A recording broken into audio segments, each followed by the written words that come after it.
Like Kannada అని, తెలుగు అని. కన్నడ వాళ్ళకి ఎక్కువ ఆఫర్స్. తెలుగు వాళ్ళు లేరు. అందరూ మానేస్తున్నారు. రీసెంట్‌గా అందరూ బయటకొచ్చేస్తున్నారు. ఇంకా వాళ్ళకి వాళ్ళే ఆఫర్స్ వస్తున్నాయి.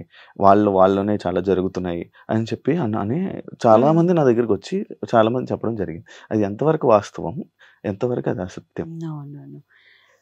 మేమెలా ఆలోచిస్తాము దానిపైన ఉంటుంది. ఇప్పుడు ఒక ప్రొడక్షన్ ఎలా ఆలోచిస్తున్నారు, మనం వేరే వాళ్ళని, కొత్త వాళ్ళని పెట్టుకుంటే బయట అది ఎలా ఎళ్తుంది, జనాలు ఎలా యాక్సెప్ట్ చేస్తారు, మార్కెటింగ్ ఎలా ఉంటది, అదొకటే ఉంటది. ఒక ప్రొడ్యూసర్ అదే ఆలోచిస్తారు. సో, వాళ్ళకి కొత్త ఫేస్ కావాలనేది.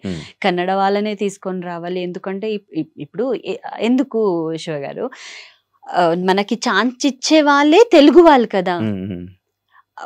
వాళ్ళతో అది ఉండదు. ఇంకా బయట ఎందుకు అని.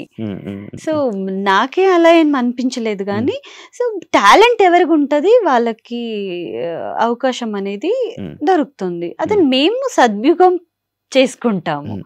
సో, ఇక్కడున్న వాళ్ళు ఉన్నారు. నాకు తెలిసిందేమంటే ఇక్కడున్న వాళ్ళకి అంటే పేమెంట్ ఎక్కువ ఇవ్వాలో, ఇంకొకటి ఏదో ఒకటి ఉంటుంది. దానివల్ల మేబీ అయ్యుండొచ్చు. ఇది నా అజంప్షన్‌లో చెప్తున్నాను. ఇదే రైట్ అని చెప్పట్లేదు. నాకు తెలిసింది చెప్తున్నా.